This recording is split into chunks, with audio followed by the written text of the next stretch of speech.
to be honest, there are so many different ways to start explaining the early stages of flat work or bringing a horse back into work. And I was not really knowing where I was going to start with, really, but I actually just got on this horse when Tom came out, so I thought it was a good time to just catch a video of it. This is a new horse to me, and I've only had it in the school once before, so I thought this was as interesting as it is for me to watch as it is to sort of maybe for you guys to watch, as I will be learning as I'm looking at this at the same time as I was riding around today. Our arena has this hut by it, which the majority come in with all the jumps and everything and are quite spooky. So I always just give them a chance of walking round to just see and get used to it and just build up a little bit of trust with them, especially if they're new horses. But all the time, even if they're spooky, you're always trying to work on a relationship, work on a partnership, work on getting the trust, knowing what buttons, how to deal with them when they come out funny or are spooky or whatever. So this is a 6-year-old horse, well, 7-year-old now, and she is new. We've had her for sort of, well, 5 days or something, and so she's been lovely produced, and I'm just trotting around in the school to sort of have a feel of her and just let her, in a nice basic outline, have a trot around. They did say when I brought her that she can be a little bit kick-outy at the leg, and usually probably for being a little bit behind the leg. And so I very much take note of how people have found them before, and so go and have a little figure out for myself. I like to try and keep things all the time as simple as possible, and as you got from my hacking video, it's all about the ABCs, and that is what I will be feeling and figuring out with all these horses coming back into the school after a holiday or getting started working, is just really working on the basics of just nicely trained, happy horses. Last time I went around the circle there, she did feel like she just drifted a little bit to the gateway, and so I gave her a little tap with the outside leg, which made her sort of jump a little bit. That time was much better. I am a big believer, especially this time of year, even with the older ones, of just doing very simple transitions. You can figure out quite a lot of a horse and where you're at from just a trot walk trot transition. And actually, to be fair to this mare, being the second time in the school with her, I was very pleased with the moment I started trot walk trots, because on day one I came in here, I found they were quite backward, and she would drop me into the walk and slow down and feel like she then just was then behind the leg. Well, whether it's an upward transition or a downward transition, it needs to be a forward transition. And so I just remember that as a simple rule. Whether it's up or whether it's down, you want to go from trot to walk, and the horse continues to take you somewhere with a bit of engine and doesn't, yes, will slow down, of course, because it's going from trot to walk, but it's got to feel that it's still in front of your leg, going somewhere with a purpose. So I will be thinking here, I mean, as I spoke to you in my hacking video, I'm always rugged up to the nines for chilblains, and we live on the top of the hill, as you can see, and we get battered by the weather. So I never particularly care what I look like. Over trousers, big insulated boots, lots of layers, and but I would be trying to think under all that of my balance all the time within transitions as well. Don't let myself flop forward. Don't lose my balance back. So I'm really happy with what I see at the minute. The horse is a very attractive horse. She's a lovely horse. It's a very nice picture. And like with the walk trot transitions, she actually went into canter a lot more willing, without coming back or kicking out a bit. But then when I went to, I think soon I go to just move the leg to say, okay, you can come out of that canter, but actually now go a little bit more forward. And she just starts to come back at me and just go a little bit Mary, whoop. And so I keep consistent in my aids of what I'm wanting to do here. I find a nice canter, she canters along nicely, but then I will use a little bit more leg or an aid to say, okay, now canter that a bit forward.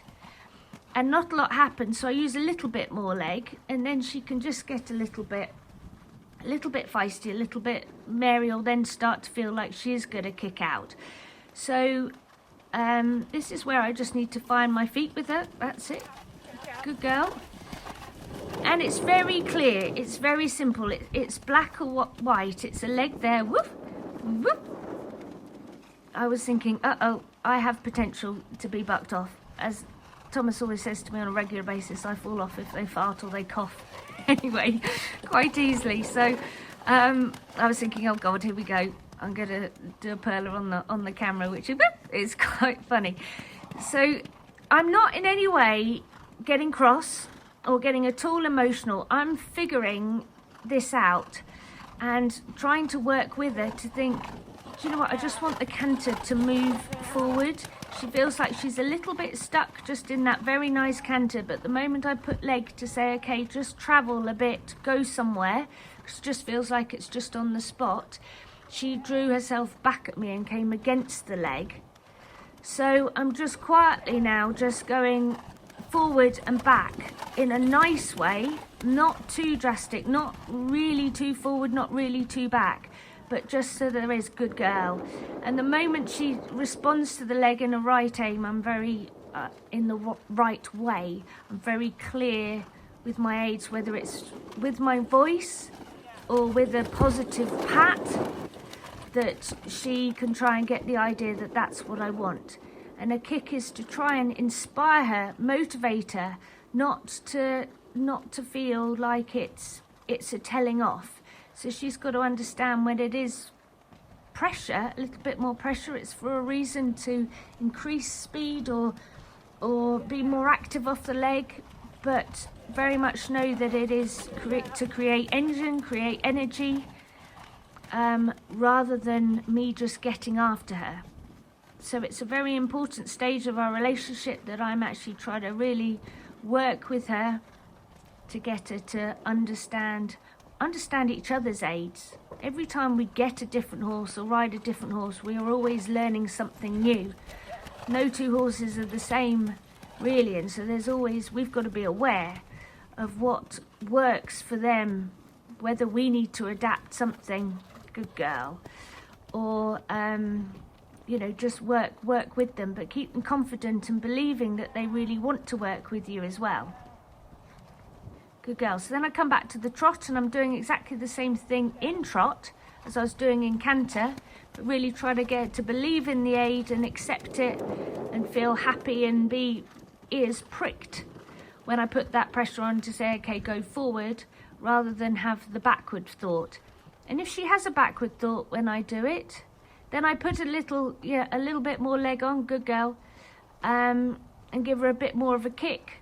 Just then when I came back to the walk, she feels like she just drops herself a bit. She goes heavy and feels like she wants me to kick her along.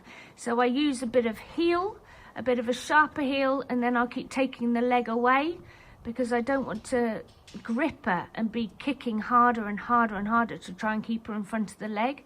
It's got to be more of a tap tap, a feel that you want to get her to come sensitive off a leg rather than be squeezing and working too hard. Good girl.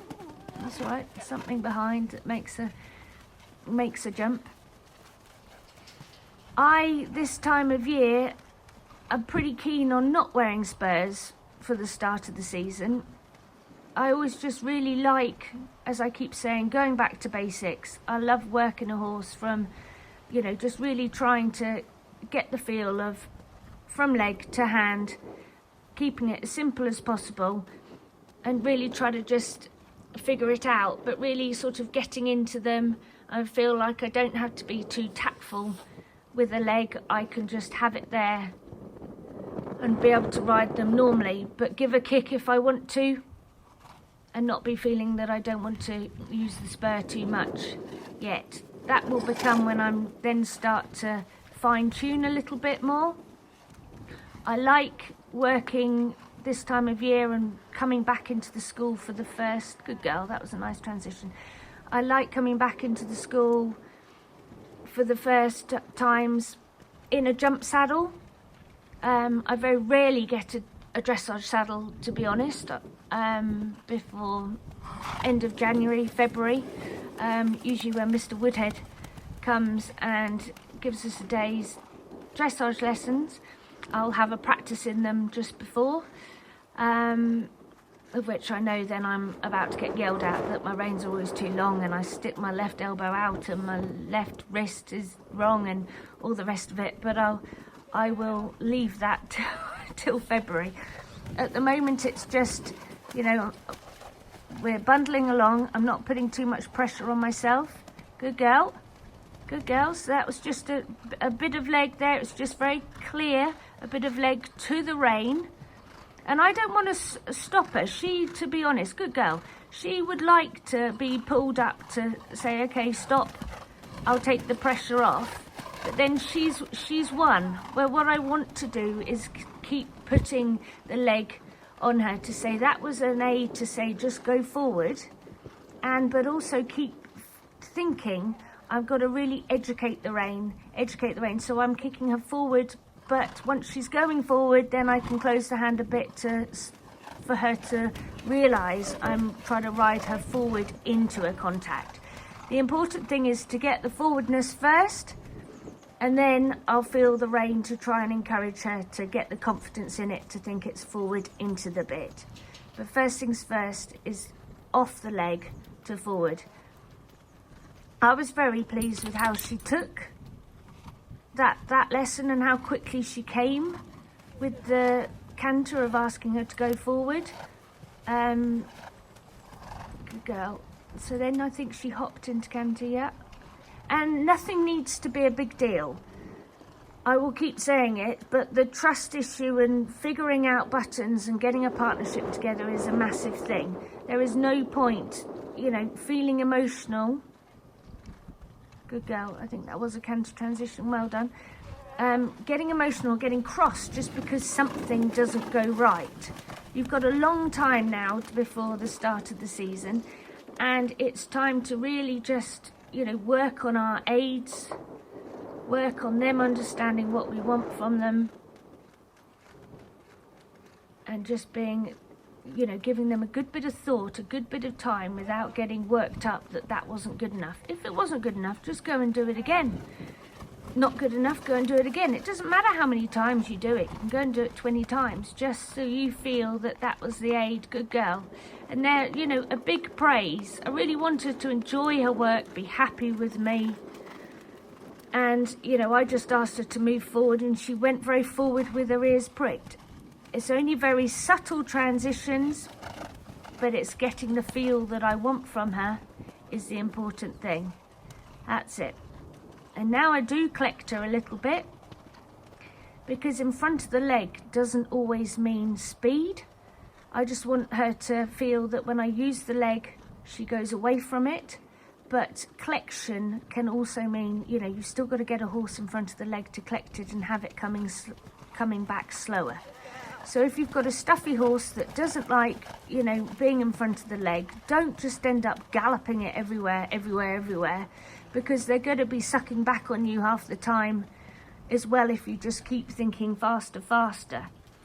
So that was just a test then of her to see if I could slow the canter down, but still having her feel like she's taking me somewhere, of which she did, and I was very pleased. Good girl. So then I'd come back out of that and trot and sort of trot her forward and try to think, can I get her now to just take her neck down? She holds herself in a lovely place. She's got a very nice natural head carriage, and so I think it's always quite nice to, I'm a big believer in varying outline, and especially at the end of a session. This is a lovely big rangy scopy young horse that still could do with building up, strengthening up behind, so I'd like her to stretch good, but at the same time I'm still feeling it's to a contact. Don't just throw the reins at her and let her take the stretch on her account just because she wants to and she's got a little bit tired. And I can still vary the pace of the trot. She can still be in front of my leg. She can still go forward. She can still come back with a half halt, but not drop me. The engine keeps running and it can still keep running to a feel of the bridle. Good girl. She's really accepting of that and gives a very nice feel down the rein. But all the time I'm working towards that feel, the feel I want to have, a self-carriage feel, but to a contact. Good girl. And it's important myself that when I go forward, I can just very slightly feel like I go with her and down the rein. And maybe in a jump saddle in this time of year, I do very slightly give the aid with my body that I want to go forward.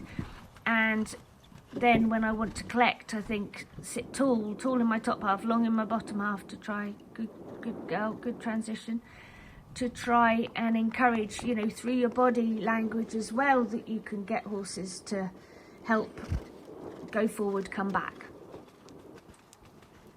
And I'm always concentrate on the walk. Every transition counts, even if I think that maybe was the last transition that I did. Mentally, we have to stay in the zone, give it a lot of thought, that last trot to walk still got to count. And if it doesn't, you go back and do it again.